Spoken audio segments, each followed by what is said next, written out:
once you've got them in your mind, it's a bit like changing gear in the back of your neck somehow. And it's, you could have Professor Brian Cox going at this gentle velocity talking about Jupiter to Patrick Moore talking about Uranus very, very quickly indeed. Yeah. Or perhaps David Attenborough with these wonderfully inspiring gestures as he speaks about the planet on which we live. To Ozzy Osbourne, I like the extremes one to the other. That kind. I'm just sort of putting a bit of a final coat on Keir Starmer at the moment. To get to him, you've got to start at Ed Miliband, who is the voice that comes from deepest down in the diaphragm, way down here. Look, what I say is we'll raise that up, speed it up, and add some paint thinners, and then you get into that Starmer area.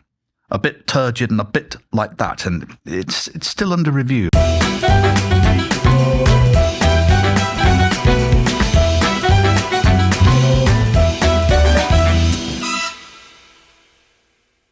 Hello again, and welcome to the Dr. Hilary Show. Once again, the very best health advice I can give you this week is to subscribe to my YouTube channel. It takes seconds, and in return, you'll get exclusive medical news and wellness tips that you won't find anywhere else. It costs nothing, so click that subscribe button right now and take the first step towards a healthier, happier you. Now, coming up, the impressionist who started out on the TV show Spitting Image and who is perhaps best known for pranking the then Prime Minister Tony Blair when he phoned Downing Street and told the switchboard operator he was William Hague. Of course, he does that impression much better than I do. It is, of course, Jon Culshaw that I'll be talking to.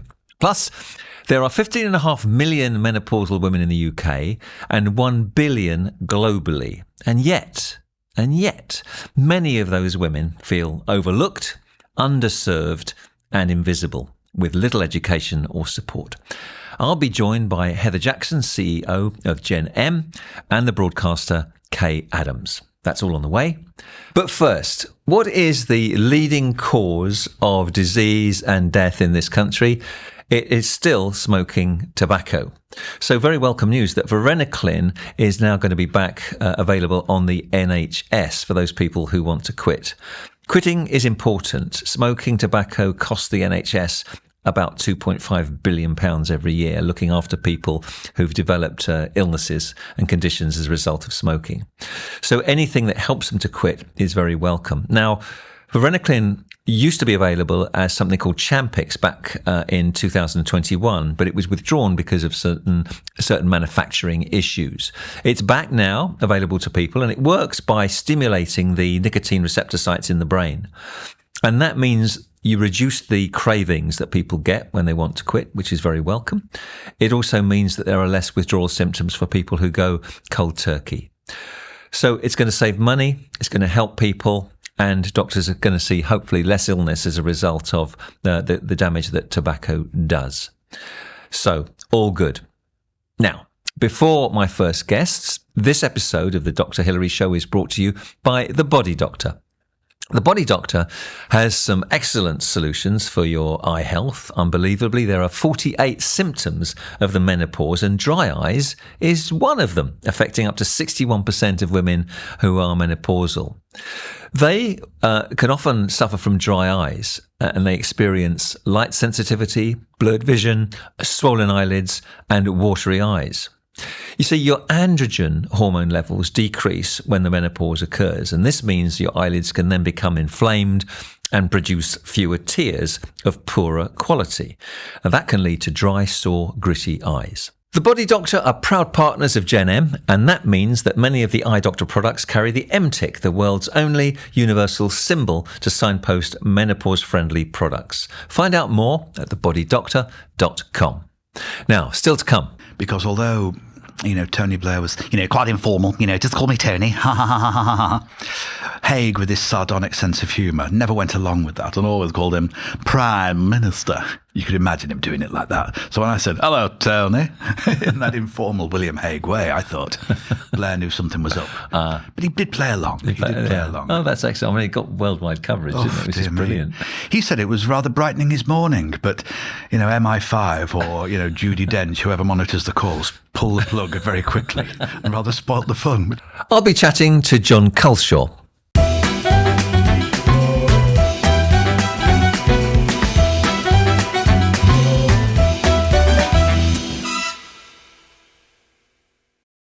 It happens to every woman, yet many are left feeling lost and alone. Right now, over 1 billion women worldwide are going through the menopause. That's 1 billion experiences, 1 billion unique journeys, and 1 billion reasons why it's time to bring this conversation into the open. With me in the studio is Heather Jackson, CEO of GenM.com, and on Zoom from Scotland, the broadcaster Kaye Adams. Welcome to both of you. Thank you for joining me. Tell me, Heather, as CEO of GenM, I know how passionate you are about this subject. You're passionate about the lack of knowledge, the lack of awareness, the lack of support for 15.5 million women in the UK going through the menopause and the inconvenient and sometimes awful symptoms, not always, but sometimes. What inspired you to set up GenM and tell me more about it? Well, as you said, I am the CEO, but I am also the co-founder of GenM, the menopause partner of brands and home of the MTIC. And what inspired and made me, well, it wasn't even inspiration that got me and my co-founder to do this. It was actually frustration. As two perimenopausal women, myself and my friend Sam, we felt really that we couldn't find the products we were looking for to accommodate our menopause, from the climate control bedding I was searching out for my night sweats at night time to foundation that wouldn't run down my face. I was looking for products that could help ease, relieve or support, and yet by brands that I'd felt loyal to all my life, we felt let down. And Sam and I both took it on ourselves to rethink, were we two whinging perimenopausal women who just couldn't find anything to make ourselves happy, or did other women feel like this? And we invested our own money into a piece of research called the Invisibility Report that had 4,000 women across the country part of the survey, who actually 87% felt underserved, overlooked and invisible to brands and retailers that they'd actually been supported by all their lives, and felt that it was time that they had better signposting for products that could ease, relieve or support. And so we took that research report and thought, well, actually we need to not just know this knowledge, we need to bring menopause into the societal conversation, not just the medical conversation that it had felt it had been. And actually, just like you wouldn't run a marathon in a pair of slippers with no training, why should we enter our perimenopause and our menopausal years so woefully let down and underserved, but actually lacking in education on how we could have a better menopause? Because you know and I know that the better prepared you are for anything in life, in particular your menopause, the better experience you'll have of it. So what could we be out there? So it wasn't inspiration that took us on, it was frustration and quite actually anger in a way that we hadn't, we were 20% of the population that was underserved, overlooked, and actually of a generation of women that I think you'll agree that I'm 55 years old. There's been some really feisty game breakers of women in this period of our lives that have made change happen to society, to work, to organisations, to getting more women to the top. Why again did we have to actually raise the barriers and make change happen? It seems incredible to me as a GP that we've been talking about the menopause for apparently decades, and sometimes it polarises opinion. You'll get a newspaper headline one day that is very positive about HRT, and then the next day or the same day in a different newspaper, something's very negative. People don't really understand, do they, about the menopause, today? It's about understanding, but also about what right now most women, from our research, it's been shown that can only name between 3 and 5 symptoms of menopause, when there's 48 signs, medical, credible and clinical symptoms out there. So if you don't know what you're looking for, how can you talk about it and how can you deal this? So again, there has been a lot about HRT or not to HRT. Now, Gen M isn't about HRT or not to HRT. It's about choice, giving women the choice and the opportunity to choose for themselves the journey of their menopause that they'd like to take, whether it be HRT, whether it be HRT and supplements and nutrients and complementary solutions to it, or going down the natural route of supplements, nutrients, and equally down to that climate control bedding to help you with your night sweat. People say, well, what does climate control bedding do? It won't cure your menopause. No, but it'll give you a better lived experience of it. That night, a better sleep, so that when you wake up, you're not sleep deprived and anxious and overwrought and feeling that the day is ahead and you don't want to face into it. So, it's about making today better than yesterday, and retailers and brands and women like myself and Sam have a role to play in actually ensuring that the next generation of women are not as unprepared as we were for our perimenopausal years, and actually can have the aspiration and the ability to live their best menopause. I want women to be swinging from the chandelier. I want them to be thriving in this period of life, the workplace and everything else. It's proved that if we lose women in this period of our lives, our economy will be impacted, because we need talented, great women at the top alongside those men. But equally, if they're getting sidelined by menopause, actually they're not going to be their best versions themselves. And women thrive, the world thrives, the economy thrives, life thrives. It's all there. Very well said. Here. So let me bring Kaye in here. As a journalist and broadcaster, Kaye, you'll have talked about the menopause, I'm sure, on your programs many times. Does this all ring a bell with you? Yeah, it does. And as Heather says, I think it's about allowing women to be well informed, and also to be prepared, for anything that comes in life. And the thing is, the menopause or perimenopause rarely comes alone. I mean, most women, and I'm sure men, but, lead very, very busy lives. And it's a period of your life that often, you can be juggling very many balls, whether it is children, older dependents, you're working, you've got different things happening in your life. And then the menopause comes as well. And sometimes it's difficult to separate what is the menopause and what is the other stresses and strains of your life. So as Heather says, being able to be prepared for that stage in your life. But I guess the bit, and you alluded to it there, Heather, Hilary, that frustrates me a little bit is that the information that we get doesn't always match up. We get so many conflicting, particularly about HRT reports, and it's very difficult for women. And I remember it myself, when I was considering, should I go on HRT or not? I'd listen to friends. I would listen to conflicting sort of reports. I was worried about it. Breast cancer is something that women thankfully have been taught to be very aware of and to check of. So it's very much in our minds. And the thought that you might be walking into a situation whereby you are increasing your risk of that, I think we've moved on a little bit. But when I was hitting the menopause, that was very much the live debate.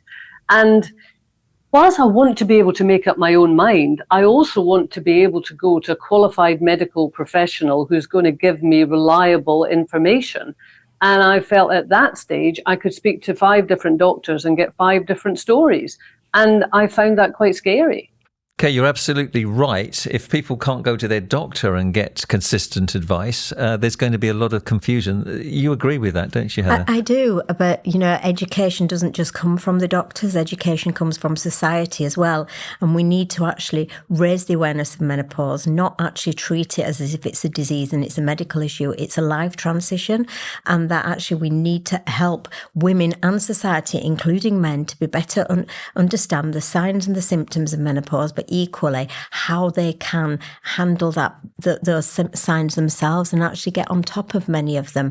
Obviously, there's the doctor's route for some of them, but food, navigation, exercise, these are all part of it as well. And what we need to do is make it much more societally acceptance that this is a life transition that can happen for up to 15 years of a woman's life. And actually right now our research shows that 85% of women are saying their menopause isn't that bad. Now, to me, not that bad suggests it could be better. And whether you're having a really bad menopause or a not that bad one, surely we need to give women the aspiration to have the best menopause they've ever had and are going to have. And like I said, I want women to swing from the chandeliers and be living that best life. And right now, society and our research is showing that more women in 2024, 71% of women entering menopause now are fearful of menopause. And menopause, you put the fear in anything, you'll bury your head in the sand and wait for it to happen. When we know the better prepared you are for your menopause experience, the better experience it'll be. It's like with anything in life, better prepared, emotionally, physically and mentally, the better approach. And that's what we need to do now. We need to give trust and choice. It is a very confusing world at the moment in time. But if a woman is trying to choose her options and look to the supplements, the nutrients, the exercise, the skin care she might be needing, we need to bring trust into that as well, because there's been a lot of words about exploitation and meno washing. Well, actually, yes, the global market for menopause has been written by Forbes to be valued at £600 billion. That's a significant market. But if protected with trust and credibility, not only is it a commercial opportunity for growth, it's a purposeful way of changing society's thinking about menopause and supporting it. And that's why Sam and I went on to create the MTIC, the world's universal symbol for menopause-friendly products that will have to pass an accreditation to get it. Fantastic. And we'll talk about that more in a moment. But Kaye, this must ring true to you that we seem to have, it's ironic, isn't it? We've got more information and coverage about the menopause than we've ever had. And yet, there are still messages which aren't clearly put across to women. Yeah, I suppose it's understandable. We have gone from a dearth of information to a wealth of information, and it's happened in a relatively short space of time. I mean, in the time that I've been a journalist, which is too long to even mention, but I can remember in relatively recent memory that we would not have mentioned the word menopause. I've been on Loose Women for 25 years, and there was definitely a significant period of time, not that there was any kind of fatwa or anything, but it just wasn't something that was particularly discussed, and there wasn't really even seen a great need to discuss it. And now that has clearly changed, and we've got to see that as a positive. But I entirely agree with Heather that we now, with this wealth of information and discussion that we have to be able to signpost women to reliable and trustworthy, not just products, but clearly products are going to be part of it, but, advice. So where they can say, okay, and the other thing to throw in, which is difficult, is we often talk about the menopause. I'm always very keen to talk about your menopause. And I think you said at the beginning, Hilary, 1 billion unique experiences. And, the menopause affects different women differently, depending on their biology and also what else is going on in their life. So allowing women to own their menopause, to be able to speak about it comfortably and not think it's a taboo subject, and to be able to look at the advice and products that are out there and think, yeah, well, that one I can put my faith in. And if that works for me, then I can be confident, rather than looking at it with a sense of apprehension. And I think it's remarkable that you're saying, Heather, that despite the fact that we're now having this very open conversation, women aren't necessarily having a better experience. And we want women to be well. I mean, women are very good at being stoic. They're very good at putting up with it and saying things like, well, it's not that bad, and I want to get by. To have the aspiration to feel well at all stages of your life, and everything, let's face it, that a female's biology throws at them, that should be a good aspiration and not an overly ambitious one. And that massively, completely agree with you there, because our research again this year has shown that only 5% of women feel confident in the menopausal years, and only 2% will accept that, they will admit that they're thriving. Now, that's seriously negative figures there, that actually, what's the other 98% of women feeling? And no matter what we try to do, we have to get into the psyche of these women and understand, feel them, see it through their eyes, and actually talk to them with that tone as well, not in a patronizing way, but actually, we did a campaign in October with all our brands, 120 of the biggest retailers and brands, to actually encourage women to be optimistic, to be authentic, to be energetic, to be erotic, to be unapologetic, to be authentic. these are words that you haven't associated these last few years with the word menopause. And we got so much great response. Obviously, it was about raising the awareness of the MTIC as well, the menopause-friendly sign. But equally, we wanted women to look at those words and go, wow, I was once energetic. I was once optimistic. I need to get back to being that, because it hasn't been said that these women can. I call it out. You can be erotic in your menopausal years. You can be authentic. You can be energetic, but you need to find out how to become that person again. And if you're losing it, don't lose it. Get in control of your menopause. And that's the bit that we want to change, that rhetoric of optimism here about these years. I mean, it's very much the case, isn't it, that even with celebrities talking about the menopause, a lot of the language has been very negative. It's been about how bad their menopause has been. We don't talk about how much better it could be. That is a really difficult thing, isn't it? It's so hard to get the balance. We're having the conversation. We have to talk about the difficult symptoms, because we have to find solutions to them, always with this aspiration of feeling well. But sometimes I'm a little bit concerned almost of a weaponization of the word a menopausal woman, that there is, this negativity attached to it. There's an assumption that that person is going to have brain fog, not be able to string two words together, and all the other negative connotations. And believe me, I'm not doing a plug for my podcast on this, Hilary. It's coming up very naturally. So I do a podcast called How to Be 60. So I speak to lots of men and women, but of the women who are, say, 58 plus. Yesterday, I spoke to Tracy Braben, used to be in Coronation Street. She's now the mayor of West Yorkshire. I think she's 62. She's come through the menopause, and she is on fire. I mean, she is a woman on a mission. She is full of energy. She's full of passion. She absolutely believes that she has got so much that she wants to achieve in her particular job at this point in her life. And I also want to see these stories very much coming through. I mean, Kamala Harris was not successful in the American election, clearly, but she's 60. Donald Trump's chief of staff is 67. I do want us to talk about the menopause. It's important, but also I want to hold on to that vision that Heather is talking about, is that we can do it as well as we possibly can. And we go on and we have great lives, and we have a great contribution to make. And we don't become these foggy, sweaty beings that need to be treated. I was very pleased to be one of the men invited onto your podcast, of course, and I had the privilege of coming up to the Scottish Parliament not so long ago, not just talking to the women in the workplace going through the menopause there, but actually had a separate meeting with the guys.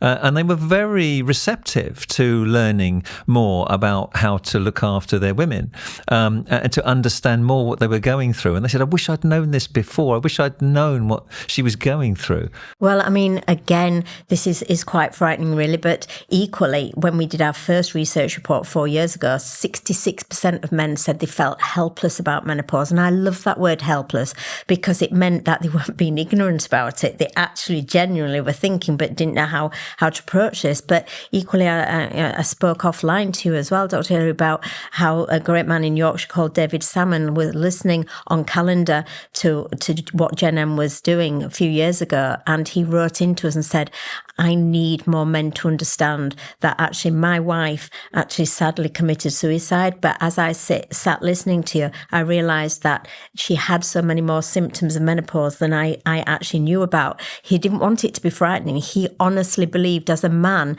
in society, if he'd known more about what to look out for, not just the mental side of menopause, but actually if you let the physical side go down, then your mental side will go down as well. How he felt he and his family around could have done so much more to help it, even with a night's sweats, getting a climate controlled bedding. Would that have helped to have a better night's sleep? Would she then not have woken up so overwrought and anxious? These are all parts of this. So men have to be a part of the conversation, because it's a societal issue.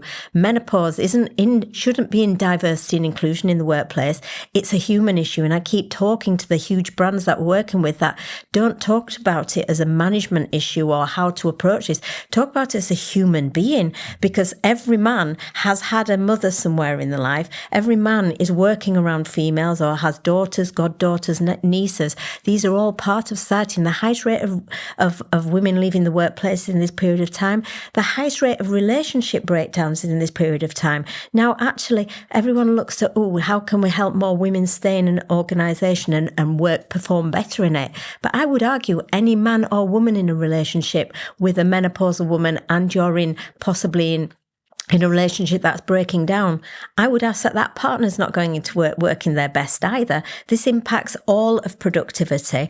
And then you also have, obviously, as we've touched upon, we have that frightening thought that, the highest rate of suicides in this period as well. So let's not ever think it's a women's issue, this, or a woman's problem. This is a societal problem that we need to understand. And, Kaye and I are of that generation of women that we're very privileged. We are the first women to have the ability to live longer post-reproduction than pre-reproduction. Now, I don't want to live longer if I'm going to feel like crap. I really, really don't. I want to live my longest life, but at the best quality of it. But equally, nor do I want women of 30 going, actually, I'm living my best years at the moment. If that's 55, I don't want to be menopausal. I need 30-year-old women going, if that's 55, bring it on. And I don't see many women right now, younger women going, bring on my menopause. And yet, for me, it is the most exciting, empowering period of my life. And I'm sure it is yours as well. I think that's a really good point, Heather. We don't want to, imbue fear in younger women. In some ways, when I was in my late 20s, early 30s, ignorance was bliss to a certain extent. The menopause was something I never gave a thought, never spoke to my mum about it. And, as far as I'm concerned, it just didn't exist. How naive was I? So we're now in a situation that people know it exists. But the last thing we want are young women to be thinking, oh my goodness, I'm done when I get to that stage. We need them to be thinking, well, I'm at this stage of my life now. I will progress. I will go through the stages of life as we all do. But I have every expectation of being well and energetic and, vital as I do right now when I'm 30. And the thing is, we hear these great positive messages. Now, as a GP, the menopause is one of the most dramatic things that we can treat. I mean, sometimes, a patient will come into my surgery and they don't actually realise that they're in this period of time. And we just talking to them, they can start crying because somebody is listening, someone's understanding. And, it might be HRT, but it might be something else that you suggest. And within a month or two, their whole life has improved dramatically. And it is something that is immensely rewarding to be able to help with. Massively, but equally, back to that education that we were just talking about, food for me was the biggest change for me, my nutrition, because I've been one of those generations of women who've actually been calorie deficit all my life. I've done the Atkins diet, the cabbage soup diet, the Cambridge diet. We've been our generation of women have been the guinea pigs for the dieting world. And actually that meant that when I entered my perimenopause, unbeknown to me, I was nutritionally knackered, for want of a better word. I hadn't been putting the right ingredients in. I could tell you that 4 apples, it equates to 1 Mars bar in calories, right? Well, I'll have the Mars bar and I'll spread that out throughout the day, but never was I thinking about what I was putting in my body. And yet I've been privileged in my life to be able to afford a beautiful sports car, and I only put the best petrol in it.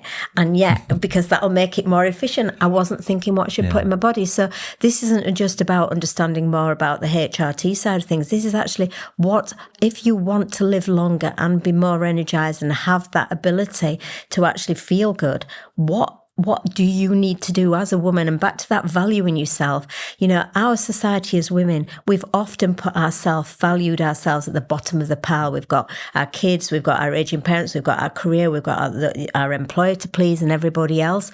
And actually, no, this is one time in your life you need to value and put yourself number one. Because if you can get hold of yourself and feel good, all your other responsibilities that we've got and we can do, and that we don't moan about, we just naturally do it, we will do even better. It's interesting you saying that, Heather, because on the nutrition side, which I'm very keen on as well, if you think of the message, it tends to be punted out, if you like, to sort of middle-aged women in terms of what is a good time. It's cakes and Prosecco.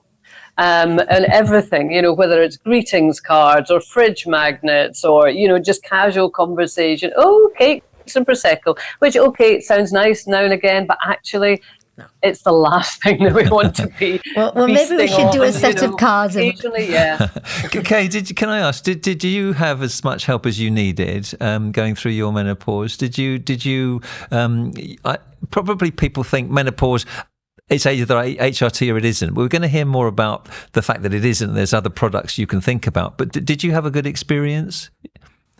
Well, I mean, to a certain amount of shame, given that, as a journalist, I should really be quite well informed. I went through the sort of night. I didn't have terrible symptoms. I had one particular period of 3 or 4 months where I felt very, very low. It's the only time in my life that I would say I had anything approaching depression.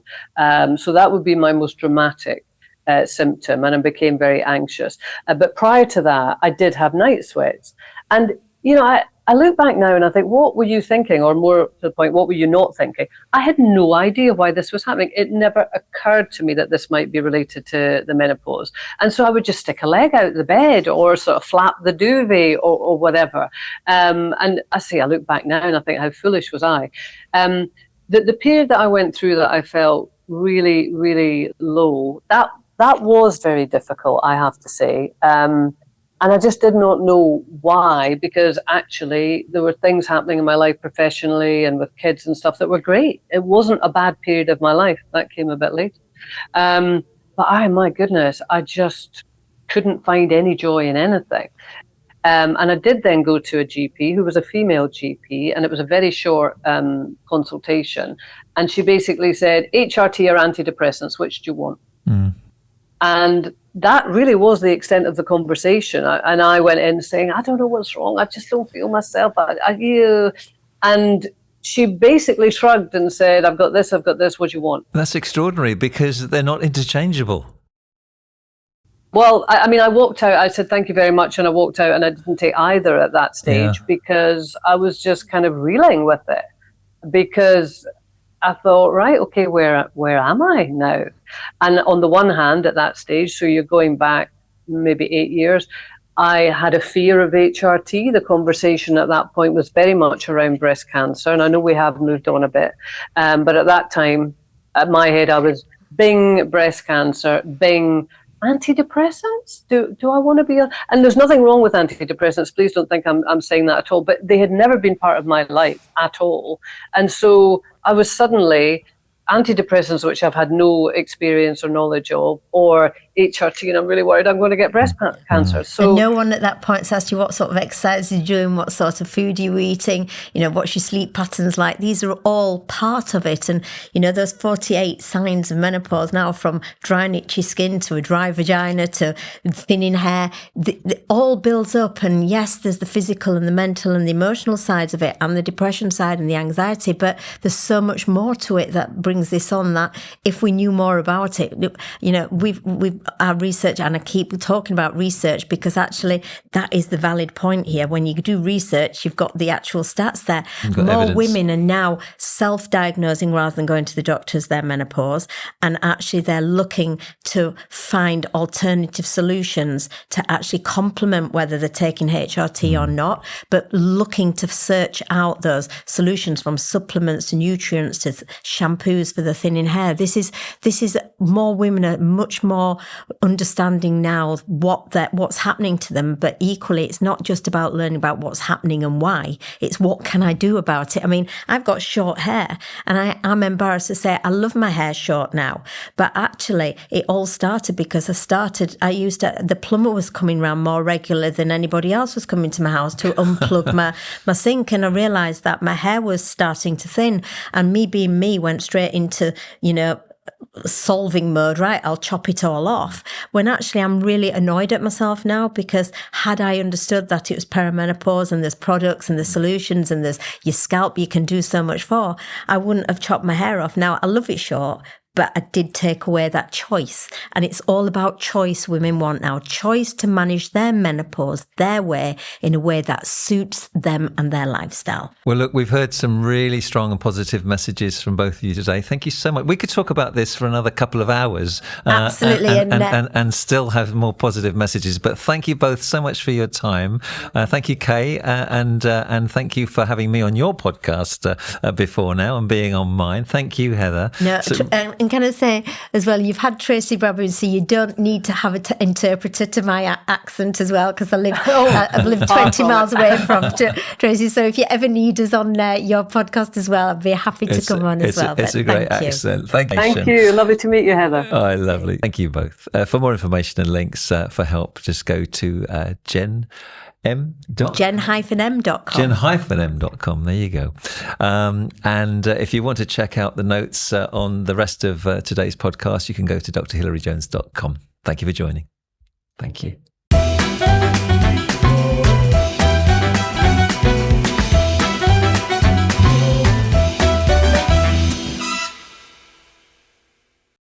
My celebrity guest this week is a man of many voices: Gordon Brown, William Hague, Jon Lydon and Billy Connolly, to name just a few. He's one of the country's top impressionists, appearing regularly on Radio 4 and starring in a one-man show, Imposter Syndrome, which goes on tour early next year. When Jon stopped by the studio, I reminded him about the time we appeared on a certain quiz show together. Jon, I am so thrilled that you've joined me on my podcast, because I'm a great fan of yours. I'm always very impressed by your impressions. And your career's just been amazing. And I remember we were on the Chase together, Celebrity Chase. We were. And you did so well, because you went for the offer of 83 grand and you got back to us in the team. And we basically got the jackpot of 100 grand, didn't we? We did. With Tina Malone and Charlotte Jackson from Sky. I always love it. Whenever we bump into each other, we'll always just have a little reminisce about that. We do. And we'll always just revisit it. Well, I was very impressed with your general knowledge. And we won by 1 second on that. Yeah, but it was just enough, wasn't it? Just enough. And it's always, the pushback questions. Yeah. You had a great one, the crucial one at the perfect moment, which was about a chemical element. Ending in S. Yes. And just like Michael Caine, you went, phosphorus. I remember that. It was a great day. And thinking of your career now, I mean, you've been so busy on so many shows, as everybody knows, but your career started quite humbly, didn't it? On hospital radio in Ormskirk? Radio Ormskirk General. Fantastic. Yes, in 1986. In the September of 86. I can remember days and times. And I was 18 at the time, and a mate of mine, Pete Burgess, showed me how to work the desk, and then I began volunteering on hospital radio. Yeah. You probably chose songs that were appropriate to health and well-being as well, did you? Well, it was always, I was 18 at the time, and you had to do the ward rounds, you talked to the patients, and they'd always want to hear, I'd like One Day at a Time by Lena Martell, please. Brilliant. We wanted to play other stuff, maybe, I don't know, Black Sabbath or Motorhead or Kool and the Gang, something like that. Yeah. But we did. It was a mix. Fantastic. It was a mix. And you're often described as being catapulted into fame after Spitting Image. What was it like being catapulted? Catapulted, painful. Yes, it's Captain Peacock. Yes, it was. I remember joining Spitting Image in 1994. Times again, you see. And it was a real thrill. Steve Coogan had moved on from the programme, and it sort of left a bit of room for me and Alistair McGowan and others to kind of come in, and taking those twice weekly trips to London to take part in this show that you always watched for years. On a Sunday there was Spitting Image, the last bit of fun you could squeeze out of the weekend before Monday and college or work or whatever it was. Yeah. And to join the team was a brilliant experience and a great learning experience. First job in telly, that was Spitting Image, yeah. And then, of course, there was Dead Ringers. And you did what, 40 different voices on that? Yeah, something like that. If you count them all up, if you count up on Spitting Image, I used to do Kenneth Clark, Victor Meldrew, Frank Bruno, Liam Gallagher, and if you chalk them all up, it gets into 40-odd. And then Radio 4 wanted, I think the brief was, we'd like a Spitting Image for Radio 4. And they went to Bill Durr, who had once produced Spitting Image, And so he came up with a very Radio 4-ish version. Radio 4 had never poked fun at itself before. So initially there was this amazing sense of novelty and mischief. So yes, and then it was away, and that was 25 years ago. Wow. And there's probably nobody you can't impersonate, really. Given enough time, you'll get there eventually. You'll get there. Well, I'm going to ask you about the art of it in a moment because I'm fascinated by it. But you're particularly famous for impersonating prime ministers. So you've done them all. You mentioned Kenneth Clarke. He wasn't a prime minister, but a politician. But you famously done William Hague. Yeah. And that time when you got through to Tony Blair in reality and had him on the line for some time. Yes, I remember that. I was working with Steve Penk on Capital Radio, and Steve was known for doing his comedy phone calls at about 10:30 every morning. And if he needed a guest voice, I'd join in. It was a great platform to work on. It was great to work with Steve doing that. It was a real lovely piece of experience and a good platform. And one night we were talking about what call we would do the next day. And I said, I've got this great new voice. It's, yes, William Hague. He's the leader of the Conservative Party. He's got this amazing drawl. He'd be great in a call. And Steve, who always would see the quickest line straight through, would go, right, well, we must call Downing Street then. What? Are you sure? We made a few little notes of how the conversation could go. And the gag we thought would obviously be whoever was running the reception would say, oh, go away, stop wasting our time. And then a bit of comedy from an affronted William Hague. Am I not good enough to be put through? How dare you? What an outrage. But unintentionally, we'd called on a Wednesday, the day of Prime Minister's questions, where it was quite normal that the leader of the opposition might call the Prime Minister. So when we came through with our nonsense, there was no objection to him. We just got straight through. So yes, it was quite a shock. And then Blair mentions it at Prime Minister's questions, and then Trev MacDonald announces it at News at 10. Quite a day. And was there a point where Tony Blair realised that? Well, he did, you see, pretty much straight away. Because although, Tony Blair was, quite informal, just call me Tony. Hague, with his sardonic sense of humour, never went along with that and always called him Prime Minister. You could imagine him doing it like that. So when I said, hello, Tony, in that informal William Hague way, I thought Blair knew something was up. But he did play along. He did play along. Oh, that's excellent. I mean, it got worldwide coverage, didn't it? Which is brilliant. He said it was rather brightening his morning, but, MI5 or, Judi Dench, whoever monitors the calls, pull the plug very quickly and rather spoilt the fun, which was a shame. But do you actually do the characters better than they do their voice themselves? Because it's a caricature, isn't it? So you're emphasising certain traits in the language. But I find the whole thing fascinating.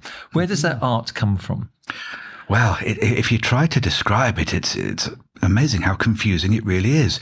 I suppose you're looking for the things that you can exaggerate and make funny and stretch, an audio caricature. Yeah. So you look at certain people, and to learn the voice, you just got to watch them over and over and over again. So it's really there on your subconscious. And you can see the person in your mind's eye. And as you speak, if the sound and the vision match, then you're okay. Yeah. Then it sort of goes along. And does it come naturally to you eventually, or do you have to play it back? Do you record it and play it back and listen to yourself? There's no doubt all of that does help. A lot of it is very natural and very instinctive. You'll know within yourself when you're kind of comfortable with it.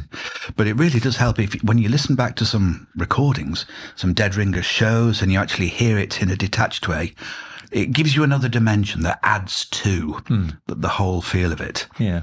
I suppose most of us can do one accent. There's somebody we can impersonate if it's even as a family member. Yeah. But to go from one to the other so quickly, I mean, that is a real talent. Once you've got them in your mind, it's a bit like changing gear in the back of your neck somehow. And it's, you could have Professor Brian Cox going at this gentle velocity talking about Jupiter, to Patrick Moore talking about Uranus very, very quickly indeed. Yeah. Or perhaps David Attenborough with these wonderfully inspiring gestures as he speaks about the planet on which we live. To Ozzy Osbourne, I like the extremes one to the other. That kind. I'm just sort of putting a bit of a final coat on Keir Starmer at the moment. To get to him, you've got to start at Ed Miliband who is the voice that comes from deepest down in the diaphragm. Way down here. Look what I say. What I say is we'll raise that up, speed it up, and add some paint thinners. And then you get into that Starmer area. A bit turgid and a bit like that, and it's still under review, but it's downloading in. I'm trying to work out why it's so funny, but it's hilarious. I mean, it's such an art, and I'm in awe of how you can do that, to change your voice, and as well as the mannerisms. You obviously enjoy it. It's something that is a passion for you. It's a sort of happy, mischievous, impudent thing to do. And when I was a lad around the dinner table at home, I'd take off the neighbours and teachers and my mum and dad's friends, and it just made everybody jolly, and laughter got going. Absolutely. I thought, this is nice. I'll carry on. So do you have a favourite? I mean, do you have some favourites? Oh gosh, yes, I suppose you do. I've always got a soft spot for Frank Bruno. Because, the great depth in there, it's a very, great depth in there. And, he's got this, when you speak with Frank, he's got this great, philosophy, about Tyson coming onto you like a harbour shark, just show no fear, just weather the storm, Boxers, 90s boxers, I always love. Eubank with that great sense of precision. And for those who bet on Nigel Benn is a very fierce competitor, and I must be at my greatest to withstand. What makes somebody difficult to impersonate? Is there a voice or an accent that is blander and more difficult? Yeah, I suppose some of the more grey and more disposable politicians. David Cameron was always a bit. Not a lot to go on, just, generic posh and a repeated hand gesture and that sort of thing. Well, there's time's got on now. There's that little bit of maturity at the back of the voice. It's gone a little bit like that, slightly more to get hold of, that kind of thing. Keir Starmer, I'm just in the docking procedure of getting him away from Ed Miliband at the moment. So that's sort of midway through. But yes, it's just blandness. Spitting Image always solved this problem by giving a character a trait that they didn't have, but which kind of suited them. For instance, if they had, Norman Tebbit was given sort of punk leather gear and a motorbike, because it sort of somehow resonated. And John Major was there. He was the colour of blue tack. Yes, exactly. One has to be. Sometimes you have voice neighbours. John Major, the puppet, was like this. If you go too far over this way, he became Julian Clary. So you try to repair it to John Major again, but don't go this far, otherwise it goes back to Michael Caine. Phosphorus. That's brilliant. But it's so very clever. One of my favourites that you did was Russell Crowe. Oh, yes. Gladiator. Yes, exactly. Yes, the scowl. The scowl, that Ridley Scott language. Quintus, feel the earth of me. What we do in life echoes in eternity. And then when I sort of let that slip and my Lancashire accent comes through, it becomes Les Dawson again. Les Dawson, yes. My dear mother-in-law, she didn't have tonsils, she had a fan belt. Love it. Love it. So clearly you're extremely busy and in great demand, but you look fit. Do you keep healthy? What sort of routine do you have? I think so. I used to do a lot of running, a lot of weights. I don't tend to do that quite as much these days. Long walks are the thing. I'll if I travel from London to Lancashire, I'll maybe take the train to Liverpool and take a local train and then walk for an hour and a half to get back the rest of the way. Oh, that's good. So I do things like that. If ever I see a bottle of green stuff in a cafe or something, I think that's probably good. So I have lots of that. Not absinthe then. Maybe, well, sometimes we can grant ourselves that. Absolutely. So I do my best. Yeah, as you get, I'm 56 now. So Looking good on it. Well, I don't have the same escape velocity that I used to have, in your late 20s or 30s. So now, for instance, I certainly wouldn't have chips and gravy on the way home from the pub. No. Certainly wouldn't do that, not at night. I certainly wouldn't just... I'd have pizzas maybe, I don't know, no more than twice a year. Okay. So I'm aware of all of that, because you don't get the escape velocity from it, and you've got to fine tune as you go. Well, we're talking to a nutritional expert shortly, so that'll be very interesting to see what she has to say. But have you had any serious medical issues, operations, or anything you can talk about? I had some. I've had some hernia operations, some inguinal hernias. Oh yes, haven't we all? Yeah, yes, I think so. We used to have. I used to do a Saturday job at an electrical shop, and it was my job to lug the washer dryers to the front of the door. Yes. And I eventually got a hernia on one side with that. That was back in 1986. That was 3 days in hospital. And then I had another one on the other side in 1999. And it was interesting to note how technology and techniques had improved. By 1999, I went to a place called the British Hernia Centre, which was a done-up house somewhere off the North Circular Road. And I was in and out over lunchtime, and that was that. Fantastic. Did they use a mesh? They called them? Yes, I think so. I didn't look, to be honest. I didn't know what was going on. But a very learned surgeon sorted it all out. Excellent. I seem to get hernias. I've got a moderate hiatus hernia. Yeah. So I used to get quite a bit of heartburn and that kind of thing. Although now I try the intermittent fasting. So I'll have a big breakfast, a smallish lunch, and then I'll leave it for the rest of the day. Yeah. And that's cured it. I don't, less intake, and I don't get the same Plus acid. no chips and gravy on the way back from the pub. That Yes, probably exactly. contributes as well. I might do it in that. I might do that over lunchtime, but later in the day, eating big before sleep, doesn't tend to agree. That's right. Well, we ought to have our little treats every now and again. Did you take any medicines or supplements? Supplements I try to take. You know, those little green pellets that look like that look like anti-slug things. Oh yeah. Maybe they are. Hope I'm getting the right bottle. I always love it when patients tell me I take those little pink pills, and there's probably 100 different ones. Yeah. You think, well, what could that be? Jelly tots, they're called. Jelly tots, of course they are.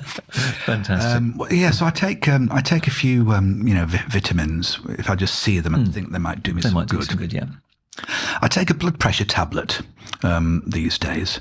I take one every day. My blood pressure's always been quite high. Well, I'm not surprised. The stuff that you do on stage in front of audiences must be quite stressful. How do you deal with that? You just get along with it. You just get, as you go along and you get more experience, you're able to, I think, get a mindset on what the stress is. And it probably shows that you care about what you're doing. And if you can channel that stress to make it uplift you rather than distract you, then I think that's the way to go with it. And of course, the walking that you do is going to help that, because exercise, will bring down your blood pressure, relaxes the blood vessels after you finish the exercise. Oh, good. And keep it down, most of the time when you're not exercising. So that's really important. This is great to be here talking about health issues. Fantastic. Well, I know you're going to be busy. I wish you even more success than you're already enjoying. Well, thank you so much for coming to join me. You've made me very, very amused. It's a great pleasure. It is. It's a great pleasure. And I feel I've had a consultation for nothing. But I also think laughter is really important. I think when people can, laugh and relax and share a joke, it's really important. I think it's very good for health, and we use it in medicine appropriately, of course, with patients. I always remember a patient coming in and saying, I've got a really bad back. What's your advice? And we had the consultation and the investigation, examination, and I said, before you go, don't lift anything heavy. And he turned around and said, how am I going to have a pee? But that relationship with a patient can start. Yes. The relationship between a family doctor and a patient that lasts forever, as long as you use the humour appropriately, and judge the person you're talking to. Exactly. That's the key, isn't it? If you've got humour mixed into a situation, it can just so disempower any of the stress, any of the, the fear, that kind of anxiousness, anxiety. Absolutely. Humour battles against that, and Professor Sophie Scott did a very intriguing research into this that showed how we are genetically hardwired in an evolutionary way since living in caves to laugh, because it strengthens teams and it gets people working together, takes away the seriousness and just gets people just in a healthier way of being. That's what we need. Yeah. More human. John, thank you so much. Thank you so Stay much. healthy. And as the Brigadier, I can say thank you, Doctor. Fabulous. My thanks again to the amazing Jon Culshaw and his cast of many characters. Remember, tickets are on sale right now for his new show. Now, thanks also to Heather Jackson from genm.com and to Kaye Adams. Now, once again, do yourself a massive favour to kickstart your health. It takes only minutes and it's free. Subscribe to my YouTube channel for exclusive medical news and wellness tips that you won't find anywhere else. Click that subscribe button now and take the first step towards a healthier and happier you. And for more information on this week's show, you can go to drhillaryjones.com.